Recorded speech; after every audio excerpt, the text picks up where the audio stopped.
आइली आइली भौणी आइली मते जगिथिलो कि होई बेला बेगी आइबाटा आज केंदी लेट करदेलो तुमको कास की जोगिची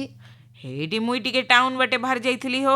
सियाडू टिके आसला बेले लेट हेगला सेटा पई काकुर्ती हेकिना बाहरिकिना आसुची होई जे तमे आइकिना मते इठी बाटरे ठिया हेइचो जे जाइकिना बैठक घर को सफा सुतरा करिकी दीप गुड़ जळिथिले हेइ नथांदा कि करिए देलिणी सेटा आउरी कहबाको अछि कि सब करिकीगा केतेबेले आइबो बोली बाहरे बसिची ओहो हो करि देइथिलो कि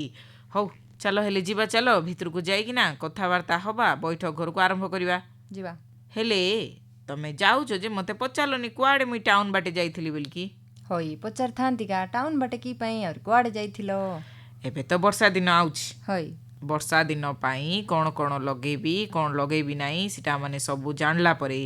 टाउन रु जाइथिली सबू किसम माने आनिबी भलो बिहन माने आनिबी आरी वर्षा दिन रे काम रे लगेबी से जाको ओहो हेले आगु तो रागा रेडी हे गलोनी नी आउ जे वर्षा दिन आइला बोले कृषकर भलो दिन आइला होई वर्षा कृषकर बंधु सत कथा कहउचंदी कि नहीं सीटा पई आगुरु आगा जदी आमे प्रस्तुत हबा नहीं ताले हमको आउ किछि काम दबो नहीं होई हेले सबू कल जे बैठक घर को स्वागत कल कि नहीं होई करनु नी कि सीटा लगी आजिर कार्यक्रम शुणुवा सबू चाषी भाई भौणी माने एसएचजी माँ महिला मन को आमर बैठक घर को आपण मानकु स्वागत जुहार पचार टिके कुआड जाइथिली टाउन बाटे बोली होई मुई एबे को न पचारले कहबो नहीं जे तुम तो कहबो का मुई जानिची हो हेले मिसा को पचारली धानर भल किसम माने बुझिबा पई जाइथिली आउरी कोन कोन परिबा चाष करिवि तार भल बिहन माने आनिबा पई जाइथिली कृषि साथी जणे अछंती तांके बढ़िया दुकान गुटे देखेले सिटिकी गलु जाऊ जाऊ सबु माने बछा बछि कला बळकू टाइम हे गेला हेले तांके कोन कहले एते दूर रु तो आइछ चल आम घरे खाइ देबो बोली कहले आमे मिसा भाबिलु होई आमे मिसा बे कुठी खुजा खुजी करिवु सिठु बाहरी किना ता आसु आसु आउरी संध्या आइ जिवो घर को आइला बेले तां घरे खाइ देबो बोली की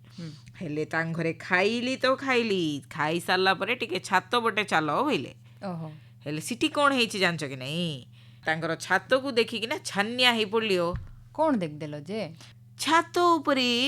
माटी न थाउणु तांके पानी रे केते गछ लगैचंती सी गछ माने आउरी हृष्टपृष्ट अछंती सी गछ मन करे फूल फल परिबा सब तो ही जाईची कोन कम अछि जे होई कि सीटा को गुटे कोन कइले तांके कोन गुटे ओई सीटा का हाइड्रोपोनिक बोली बेसी होई हाइड्रोपोनिक कइले तमे केंति जानलो आ मुई तो आनिची सीटा का कथा बे आउ तमे जानला बेले पळैथिलो हेले होई तमे जानला बोले आनी देइचो किंदी सीटा तो मुई भाबुची हेले चासी भाई भौणी माने हमरो सीटा भी जानी की कलेणी हेले कोनडा ई हाइड्रोपोनिक चाष होई हाइड्रोपोनिक तमे कोन कहउचो आनली बोलकी तो मुई जो कथाबार्ता बे आनिची हमरो बाबूंकठू सेटा सी विषय रे का आनिची किंती करिवारो केते पैसा रे करिवारो कोन कोन लगेई परिबा सी सब विषय रे हमरो सी बाबू कहिचंती अरे बढ़िया हला तो मुई गुटे कथा देखि कि ना आइली सी विषय रे बे जानिबा को मिलिबो हेले आउ डेरी करिबा नै सुनी देवा बाबूंकठू कथा सुनी देवा चलो चलो चलो चलो सर नमस्कार आकाशवाणी रो हमरो किसान बाणी कार्यक्रम को आपनक स्वागत करूछि आपनकर परिचय देबे सर नमस्कार मो राजेश राय उद्भिद विज्ञान विभाग रो अध्यापक रूपे काम करूछि धन्यवाद सर सर आजि काली रो डेट रे हमें देखुछु कि माटी रो संख्या भी मृत्तिका माने लैंड जहा को जमी भी दिन को दिन कमी गलानी तो पॉपुलेशन जेमती बढ़ुची तो घर द्वार समस्ते करि दउचंती तो तार अल्टरनेटिव रे हमें एबे जानिबा को पाउछु कि हाइड्रोपोनिक चाष किछि गोटे आसीची लोक भी धीरे धीरे ताको आपणैलेनी तो ता विषय रे हमें अधिक आपनक ठारू जानिबा को चाहिबो कि सेटा कोन केमिति हुए केमिति लोक करंती तार केते कोन खर्च हुए तार उपकारिता अपकारिता सब डिटेल्स रे हमें आपनक ठारू जानिबा को चाहिबो सर हाइड्रोपोनिक्स जो शब्दटी आमे वर्तमान व्यवहार करूछु एई अत्याधुनिक ज्ञान कौशल जुगरे हाइड्रोपोनिक्स रो अर्थ हेउछि आमे बिना माटी रे केमिति चाष करिबा अर्थात आमे जल रे केमिति चाष करिकी उपकृत हेई परिबा जल को आमे चाषर माध्यम रूपे व्यवहार करिकी चाष करिबा हेउछि हाइड्रोपोनिक्स रो मूल अर्थ एवं एई हाइड्रोपोनिक वर्तमान समय रे अनेक युवपीढ़ी माने एहाको आपणाउछंती एथिरे से माने लाभ मध्य पाउछंती हाइड्रोपोनिक्स कथा मु जदि आपनकु कहिबी आमे माने जानिछु जे गोटिए उद्भिद बंचिबा पई बढ़िबा पई से मृत्तिकार आवश्यकता नहीं थाए मृत्तिका जोगु से बढ़ी थाए किंतु आमे जदि आउ टिके गभीर भाबे आमे जदि चिंता करिबा जे जल समस्त जीव मानक पई के अपरिहार्य आमे एक कथा समस्ते जानिछु ତେଣୁ ଜଳକୁ ବ୍ୟବହାର କରିକି ଜଳ ମାଧ୍ୟମରେ ଆମେ ବିଭିନ୍ନ ପ୍ରକାରର ପୋଷକ ତତ୍ତ୍ୱ ଆମେ ଉଦ୍ଭିଦକୁ ଦେଇକି କେମିତି ଆମେ ବଢେଇ ପାରିବା ଏବଂ ହାଇଡ୍ରୋପୋନିକ ସେଇ ଜାଗାରେ କରାଯାଏ ଯୋଉ ଜାଗାରେ ଆମେ ଦେଖୁଛୁ ବିଭିନ୍ନ ପ୍ରକାର ଲ୍ୟାଣ୍ଡର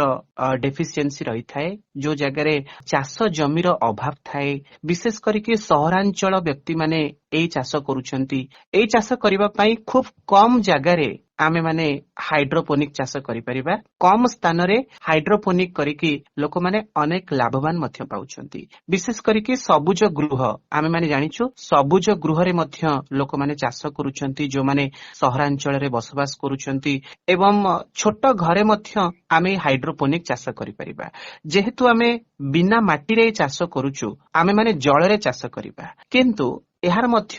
ଗୋଟେ ପ୍ରକାରର ଆମେ କହିପାରିବା ସବୁଠାରୁ ଗୁରୁତ୍ୱପୂର୍ଣ୍ଣ କଥା ହେଉଛି ହାଇଡ୍ରୋପୋନିକର ଯୋଉ ସିଷ୍ଟମ ରହିଛି, ଯୋଉ ସେଟଅପ୍ ରହିଛି, ସେଇ ସେଟଅପ୍ କୁ ଲଗେଇବା ପାଇଁ କି ହେଲେ ମିନିମମ୍ ଚାର୍ଜ ଯଦି ମୁଁ ଆପଣଙ୍କୁ କହିବି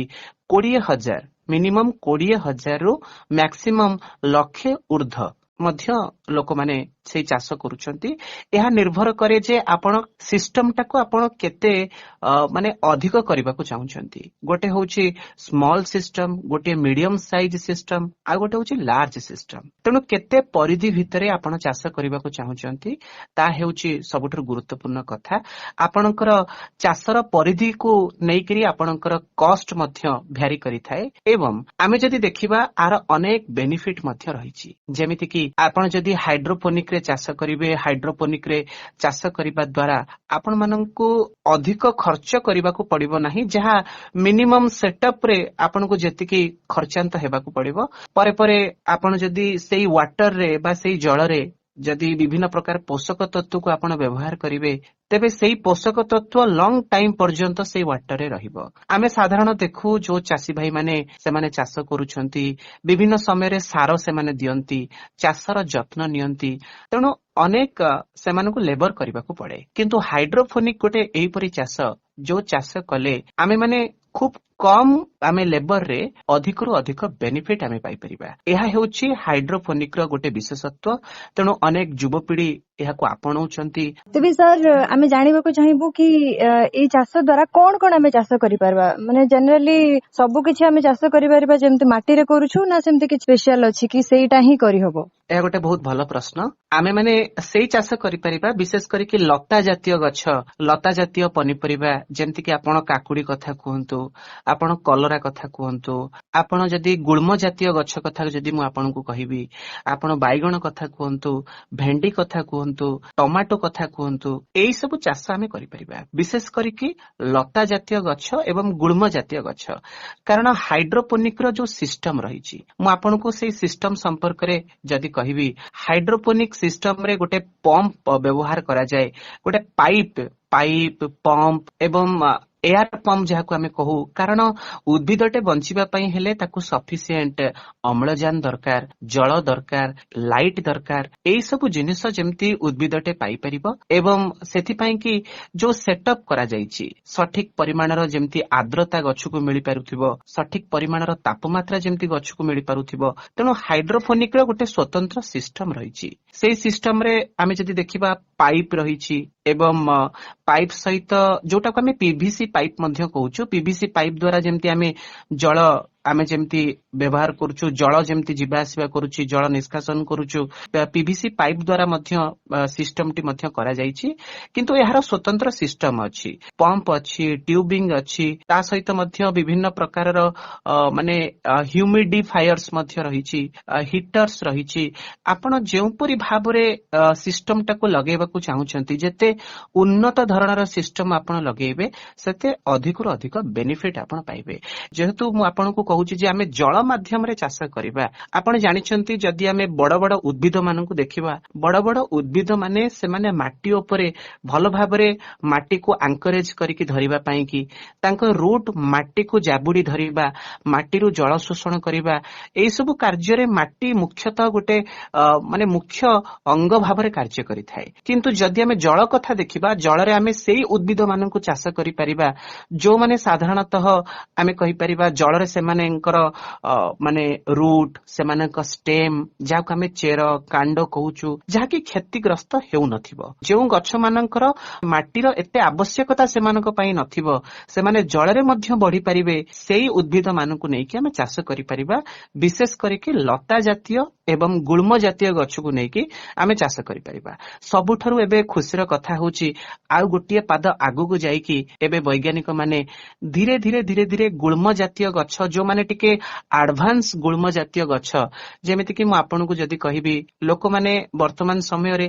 ମକା ଚାଷ ମଧ୍ୟ କରିବା ଆରମ୍ଭ କଲେଣି ହାଇଡ୍ରୋପୋନିକ ଦ୍ୱାରା, ଯୋଉଟା କି ଗୋଟେ ଖୁସିର କଥା। ତେଣୁ ଧୀରେ ଧୀରେ ଆମେ ସେଇ ଆଗକୁ ଯାଉଛୁ, ସେଇ ଷ୍ଟେପ୍ ଆଡକୁ ଯାଉଛୁ। କିନ୍ତୁ ମୁଁ ଚାଷୀ ଭାଇ ମାନଙ୍କୁ କହିବାକୁ ଚାହିଁବି, ଭଉଣୀ ମାନଙ୍କୁ କହିବାକୁ ଚାହିଁବି ଯେ ଆପଣମାନେ ଲତା ଜାତୀୟ ଗଛ ଏବଂ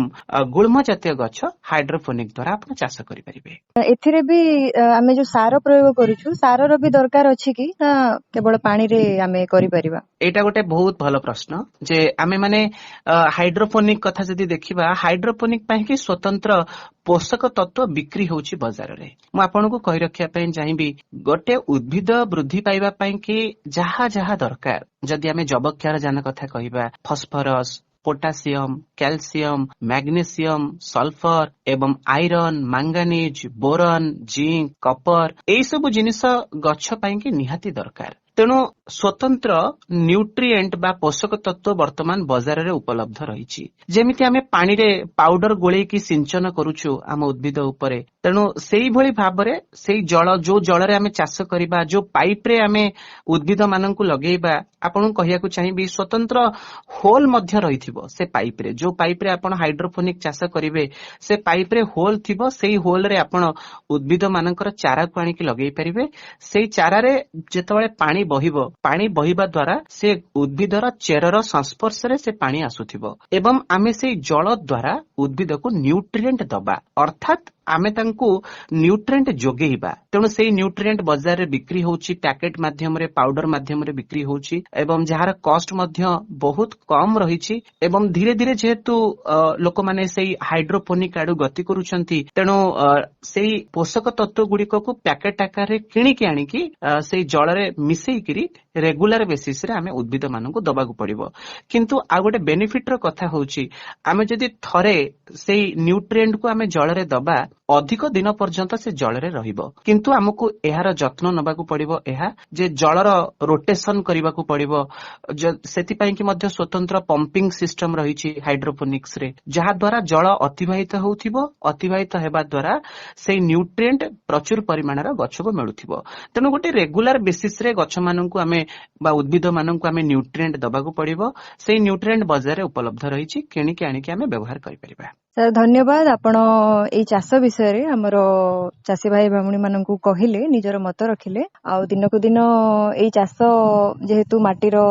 ଲ୍ୟାଣ୍ଡର ପରିମାଣ ବି ଦିନକୁ ଦିନ କମି ଯାଉଛି, ତ ଆଶା କରୁଛି କି ଭାଇ ଭଉଣୀ ମାନେ ଏହାକୁ ଅଧିକରୁ ଅଧିକ ଆପଣେଇକି, ଆଉ ଆପଣ ଯାହା ବି ସବୁ କହିଲେ, ନିଜର ମତ ରଖିଲେ ଏଇ ଚାଷ ବାବଦରେ, ସେମାନେ ଏହାକୁ ଶୁଣିକି ଆପଣେଇବେ ଆଉ ଚାଷ କରିବେ। ବହୁତ ବହୁତ ଧନ୍ୟବାଦ ସାର୍ ଆପଣଙ୍କୁ। ଧନ୍ୟବାଦ। ଏବଂ ଶେଷରେ ଏତିକି କହିବା ପାଇଁ ଚାହିଁବି, ଯୋଉ ଯୁବ ବନ୍ଧୁ ମାନେ ମୋ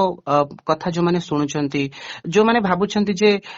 ବର୍ତ୍ତମାନ ମୁଁ ଘରେ ରହିଛି, ମୁଁ କଣ କାମ କରିବି, ସେମାନଙ୍କ ପାଇଁ ଗୋଟେ ସୁବିଧା ସୁଯୋଗ, ସେମାନଙ୍କ ପାଇଁ ଗୋଟେ ସୁବର୍ଣ୍ଣ ସୁଯୋଗ ରହିଛି, ସେମାନେ ହାଇଡ୍ରୋପୋନିକ କରିପାରିବେ। ଥ୍ୟାଙ୍କ ୟୁ ସାର୍, ଆପଣ ନିଜର ସମୟ ଦେଲେ, ବହୁତ ବହୁତ ଧନ୍ୟବାଦ। ଧନ୍ୟବାଦ, ନମସ୍କାର। ନମସ୍କାର।